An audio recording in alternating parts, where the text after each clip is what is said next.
Alright, so this is going to be part 2. I thought I was going to include this story number 2 in the first video, but it would have made it too long.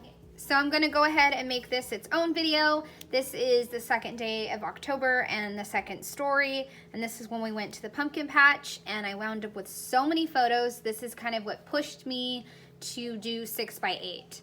I just did not want to cram everything into collages or just, I don't know. I don't want to eliminate photos if I don't have to.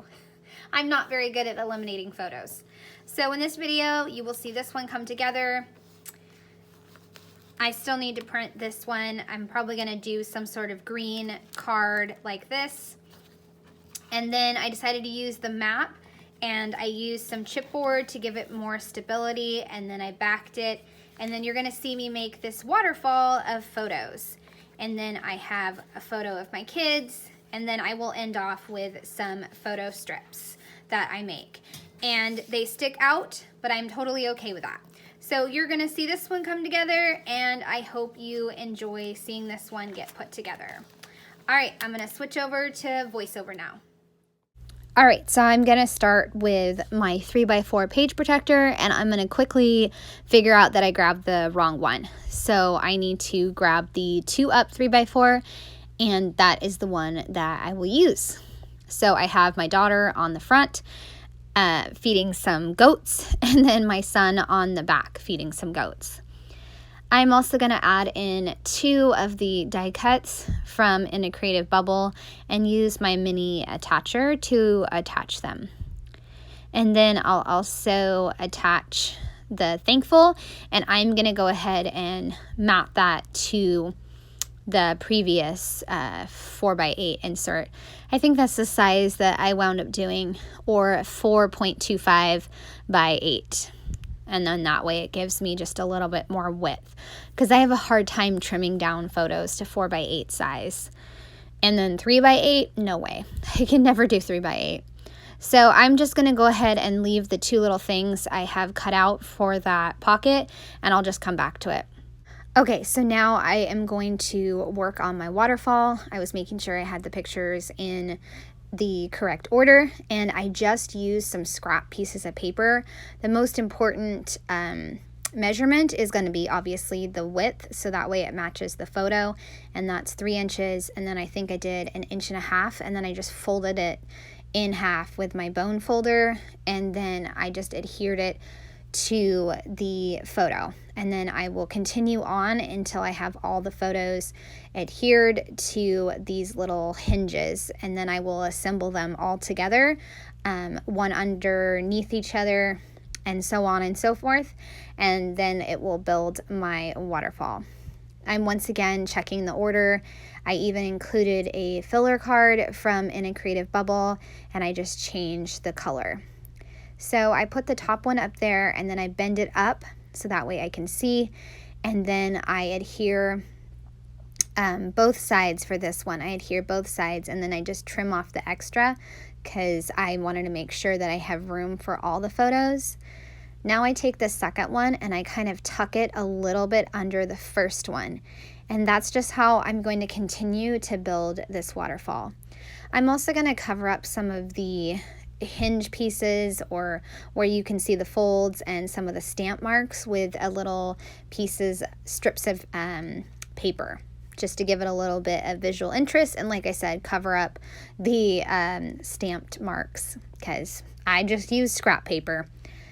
And there I'm using a yellow piece and bending it up, and then I will add the next one and tuck it under just a little bit. This one was a little bit too I want to say wide, so I just trimmed it, and then just make sure I adhere it down good, and then I will continue and keep going until I have all my photos laid out in the waterfall. And that one was actually the last one, so I'm going to fold everything back down and add a little piece up at the top. And then I also took the entire cardboard waterfall and I bent it because it bowed a little bit as I was putting stuff down. So I'm just going to go ahead and check it and kind of I want to say finagle, but maneuver it and bend it so that way it lays a little flatter. This is where I'm doing it. And I also added in a few wood veneer pieces but just bowing it like that and kind of maneuvering it makes it so it lays a little flatter, because that is a lot of weight on one piece of paper. And that's another reason why I use the cardboard. And in hindsight, I probably could have covered it up with some pattern paper, but I didn't really think about it. I was just more thinking about stability. I also got out some Allie Edwards stamps that you saw me just stamp. I stamped loving, and then I think I put thankful for everyday stuff. And I'm also going to stamp a few more sentiments on this white piece of paper and fussy cut them out and put them on my photos as well. So, oh, and I love that autumn heart from the stamp set. I just love it. I think I'm going to wind up adding that to my 3x4 pocket card that I need for my son later on. So I'm going to cut these out. I think I chose Loving Autumn Adventures, and then a small Here's Awesome Stuff, and that's the photo of my husband and kids doing some marble hunting. Also included a little journaling about my daughter and I walking in the sunflower fields and what flowers we picked. She picked a Moulin Rouge, which was kind of a black sunflower, and I picked just a traditional sunflower.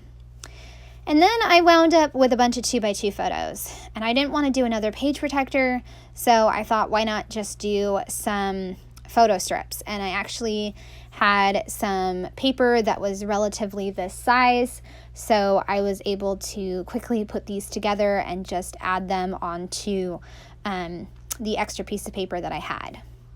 Then I kind of realized that I need a pocket, obviously, to hold these photo strips. So I found another scrap piece of paper and I measured it for a pocket. And then I realized that if I'm going to staple the pocket, so that way it becomes a true pocket, I need to use another piece of paper.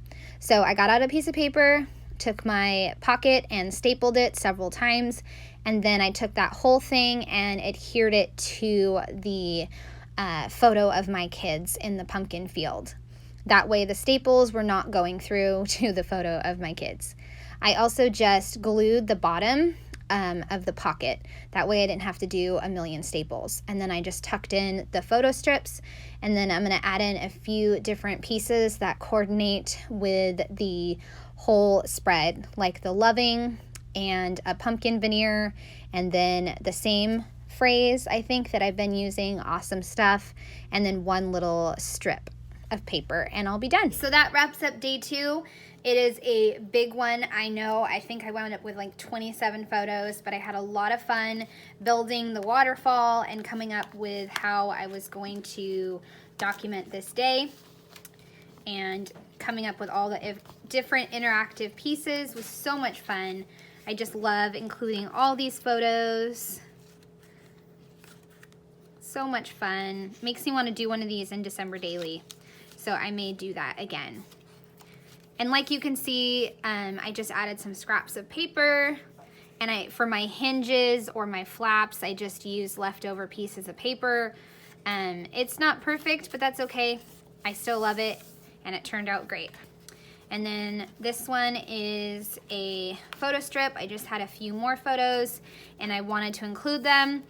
Stapled on the side, added some different little pieces to coordinate with the colors I already used, and called it done. So that is day 2, a big one. So I hope you enjoyed seeing these pieces come together. I would love a thumbs up or a subscribe if you are new to my channel. Thanks so much for watching. Have a great day.